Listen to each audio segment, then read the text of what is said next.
Cédric Bouchet, je suis le fondateur de la société Capitaine Meeple. Voilà, joueur depuis très longtemps et plus récemment dans le monde du jeu. Alors, comment suis-je rentré dans le monde du jeu? Je dirais, classe de 5e, je suis au collège et j'ai un de mes camarades qui est abonné à Jeux et Stratégie. Et j'ai envie de dire, comme toutes les personnes de ma génération, c'est comme ça que s'est fait mon premier contact avec les jeux de stratégie, les jeux modernes, voilà. Alors, comment est venue l'idée de faire une croisière? On est en 2018, le secteur du jeu cartonne, les festivals doublent quasiment à chaque édition, et on constate que les conditions de jeu sont plus forcément optimum à cette occasion. Et donc, on se dit, mais où est-ce qu'on pourrait retrouver des conditions très agréables, optimum pour jouer? Et à un moment, je fais un lien avec les croisières. Les croisières, tu fais des escales, entre les escales, tu navigues, des temps longs, et les joueurs aiment bien pouvoir profiter de temps longs pour jouer. Donc naturellement, on s'est dit, et pourquoi pas partir 8 jours en bateau avec nos jeux? Alors, une anecdote sur la première croisière.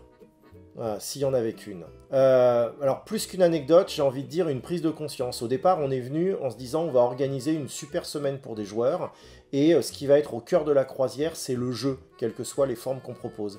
Et en fait, en descendant du bateau, on s'est rendu compte que ce n'est pas le jeu qui avait été important, mais c'est les moments partagés ensemble.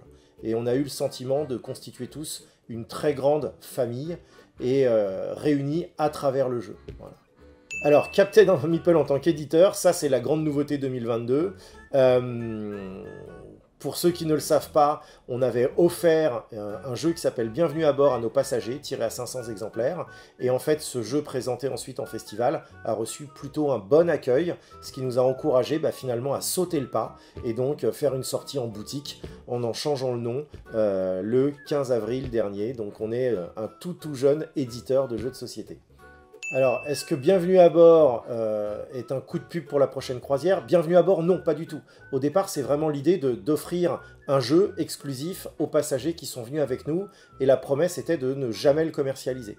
Onboard, qui effectivement est la version commerciale qui s'est vue enrichie, là pour le coup, ça nous sert également bien évidemment de support publicitaire. Il y a de la promo pour les croisières dans la boîte de jeu, et puis surtout ça nous permet de faire le lien et de montrer qu'on est présent sous différentes formes et qu'on souhaite être un acteur du monde du jeu. Alors, si vous demandez au reste de l'équipe, est-ce que j'ai d'autres projets à venir? Trop, tout le temps, et ça c'est une de mes caractéristiques, et j'ai besoin d'être plutôt canalisé. Voilà, les autres personnes de l'équipe ont plutôt tendance à dire on va apprendre les choses les unes après les autres. Voilà, une info exclusive sur la prochaine croisière. Je pourrais vous dire que dans une quinzaine de jours on repart en repérage, mais à part faire des jaloux, je suis pas sûr que ça intéresse grand monde. Non, je peux d'ores et déjà vous confirmer que on devrait avoir comme auteur présent sur la croisière Stéphane Anctil, que l'on connaît pas mal pour sa collaboration sur Crime Zoom avec Aurora Games, mais également comme auteur de Chronicle of Crimes. Et donc vous vous doutez bien qu'avec lui, on est en train de vous préparer quelques petits scénarios dans un univers de croisière qui pourrait vous permettre de découvrir autrement ces jeux et notre activité. Quel est mon jeu préféré? Alors, je n'ai pas de jeu favori à cette question-là. Moi, ce que j'adore dans le jeu, c'est l'expérience que je partage avec les gens autour de la table. Donc en fait, ce qui est important, c'est que on joue à des jeux qui font plaisir aux gens avec qui je vais partager ce moment-là. Et donc même si c'est un jeu qui ne m'intéresse pas particulièrement, si je suis convaincu de passer un bon moment, c'est le but recherché. Et à l'inverse, si je devais citer un jeu que je déteste le plus, Loup-garou. Alors pourquoi? Tout simplement parce que je suis maudit. À chaque fois, je suis tué en premier, et donc je comprends pas pourquoi on me cible tout le temps. Voilà, et j'ai même une anecdote, la seule fois ma dernière partie où je suis pas mort en premier, je crois que j'étais l'amoureuse, et donc comme on a tué mon amoureux, je suis mort avec. Fin du game. Ma dernière déception ludique, c'est Ares Exploration, ou Expédition, parce qu'en fait, je joue à Race for the Galaxy, et je ne comprends pas comment finalement une gamme aussi brillante que Terraforming Mars a amené ce résultat-là. Pour moi, j'ai l'impression qu'on a fait un espèce d'ersatz, voire de plagiat, et voilà, ça m'a vraiment déçu. Même si le jeu est pas mauvais en tant que tel. Mais voilà, la déception elle était là.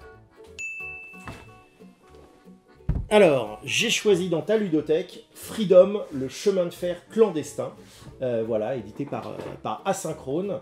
Je ne sais pas si vous connaissez ce jeu. On est sur du coopératif, plutôt tendu.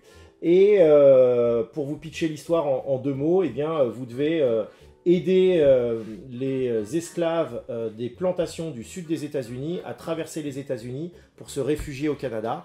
Et je trouve que ce jeu, en fait, il est génial parce que en même temps qu'on va jouer et bien se prendre la tête, il faut le reconnaître, on va découvrir un sujet que franchement on ne connaît pas bien, celui de la lutte pour l'abolitionnisme.